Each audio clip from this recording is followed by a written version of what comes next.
శిలువ ధ్యానాలు 17వ దినం. ప్రధాన యాజకుడు పొంతి పిలాతు, యూదా పశ్చాత్తాపం. 27వ అధ్యాయం 1వ వచనం నుంచి.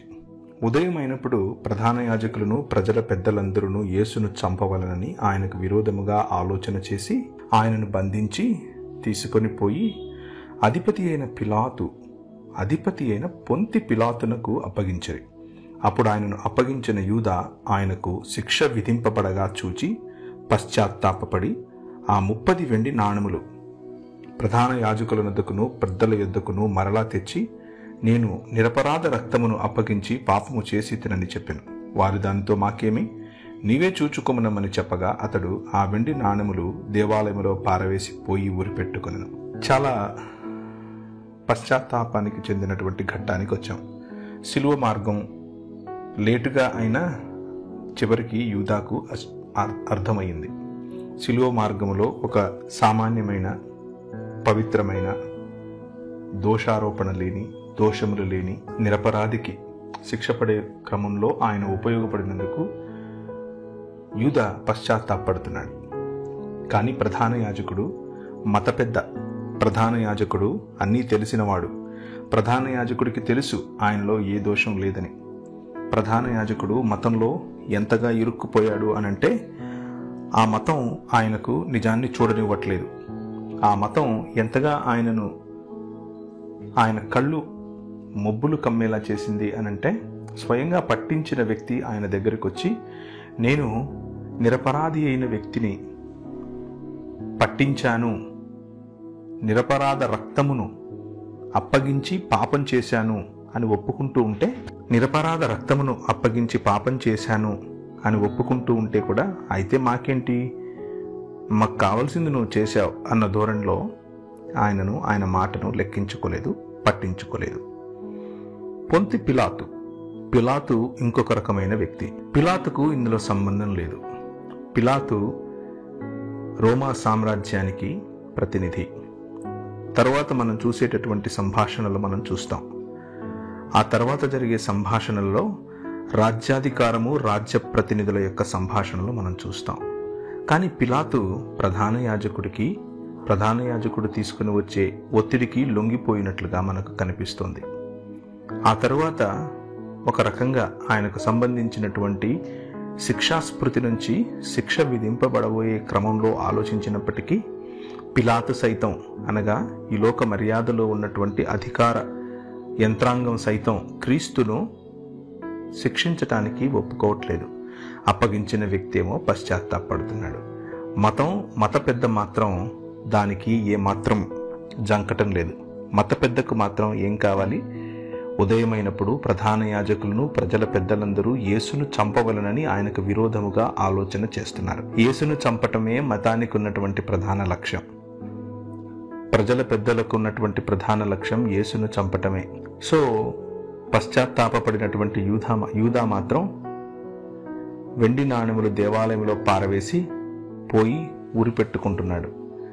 దేవాలయంలో పారవేయటం అన్నది దేవుని భయాన్ని సూచిస్తోంది. దేవుని దగ్గర భయపడి, ఇక కాదు, నేను తప్పు చేశాను, ఈ నాణెములు అనుభవించే హక్కు నాకు లేదు. దేవాలయమును ఆధారం చేసుకున్నటువంటి ఈ మత పెద్దలు, ముఖ్యంగా ప్రధాన యాజకుడికి డబ్బులు ఇస్తూ ఉంటే, వెనక్కిస్తూ ఉంటే తీసుకోవట్లేదు కాబట్టి ఆయనకు ఆధారమైనటువంటి ఆలయంలోనే పడవేస్తాను అని నిర్ణయించుకున్నాడు. అనగా నేను తీసుకోను, నేను ఆయనను అమ్ముకోను అన్నటువంటి నిర్ధారణకు వచ్చాడు. చాలామంది ఇక్కడ యూదా పరలోకం వెళ్ళాడా లేకపోతే నరకం వెళ్ళాడా అన్నటువంటి చోట, ఎందుకంటే పశ్చాత్తాపడ్డాడు కానీ ఊరిపెట్టుకున్నాడు కదా, పాపమే చేశాడు కదా అన్నటువంటి ఆలోచనలకు వస్తూ ఉంటారు. శిలువ మార్గం ఎవరు పరలోకం వెళతారు, ఎవరు నరకానికి వెళతారు అని ఆలోచించేది కాదు. శిలువ మార్గం మనుష్యుడిగా ఎవరు రూపాంతరం చెందుతున్నాడు, ఎవడు యేసుక్రీస్తు యొక్క మార్గాన్ని ఆలోచిస్తున్నాడు, ఎవరు యేసుక్రీస్తు మార్గంలో విరిగి నలిగిన హృదయం వైపుకు వస్తున్నారు అన్నదే ఇక్కడ ఉన్నటువంటి ప్రశ్న. ప్రభువైన యేసుక్రీస్తు తన నిత్య రాజ్యములోనికి మనల్ని ఆహ్వానించినప్పుడు, క్రొత్త ఆకాశము క్రొత్త భూమి అనే నూతన సృష్టిలోనికి మనల్ని ఆయన ఆహ్వానించినప్పుడు మనకు ఎన్నో సర్ప్రైజెస్ కనిపించే అవకాశం ఉంది. మనకు తెలియని మనము చూడని హృదయ అంతరంగాలను, హృదయ లోతులను మన ప్రభు అయిన యేసుక్రీస్తు చూస్తాడు.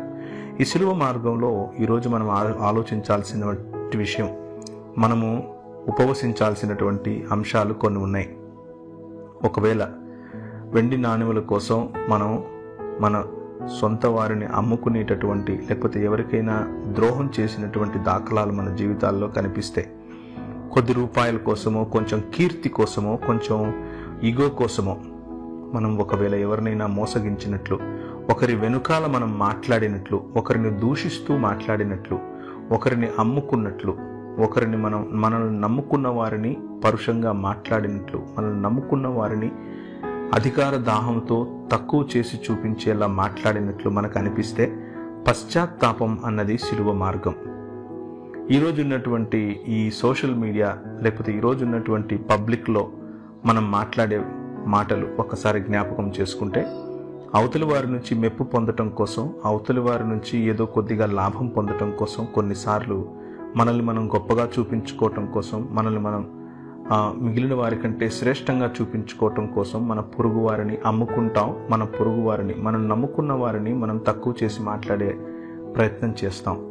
కొన్నిసార్లు మన నోటి నుంచి అవతలి వారి క్యారెక్టర్ను చంపడానికి పట్టించేందుకు మాటలు బయటకు వస్తాయి. ఈ సాయంకాలం మనం చేసే డిస్కషన్లో ఒకవేళ మనకు ఇది అర్థమైతే, పశ్చాత్తాపం శిలువ మార్గం కదా. పశ్చాత్తాపం అయితే పోయి ఉరిపెట్టుకున్నాడు. ఉరిపెట్టుకోవటం శిలువ మార్గం కాదు. ఉరిపెట్టుకోవటం అన్నది శిక్ష ఒక వ్యక్తి తనకు తాను వేసుకోవటం.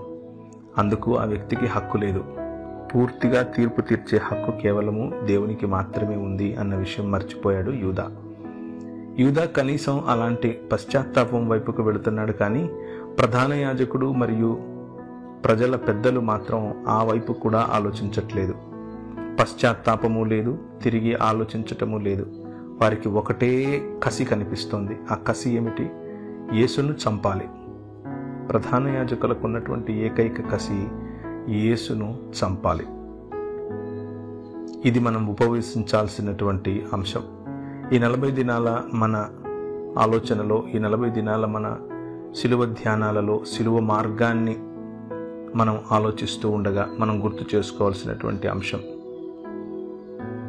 ఎవరి మీదైనా ఇంత కసి, ఎవరి మీదైనా ఇంత పగ, ఎవరి మీదైనా ఇంత క్షమించరానటువంటి పగ, ఆ పగ, ఆ కసి, ఆ కోపం మనమేదో దేవునికి మేలు చేస్తున్నాం, దేవునికి సహాయం చేస్తున్నాం అన్నటువంటి ధోరణిలో ఉంటే అది ఇంకా భయంకరమైనది. అది మనల్ని మభ్యపెడుతుంది. అది మనల్ని దేవుని రాజ్యానికి దూరం చేస్తుంది. ఈ శిలువ ధ్యానాలలో ఇక్కడ ఉన్నటువంటి ప్రధాన యాజకుడు, పొంతి పిలాతు మరియు యూదాల నడుమలలో ఎవరిని మనం నిజానికి అతి భయంకరమైనటువంటి, లేకపోతే కర్లు మబ్బులు కమ్మినటువంటి వారుగా చూడాలి అనంటే, అది నా ఉద్దేశంలో ప్రధాన యాజకుడు మరియు మత పెద్దలే. మతానికి మత్తు పదార్థాల కంటే ఎక్కువ బలమైన శక్తి ఉంటుంది.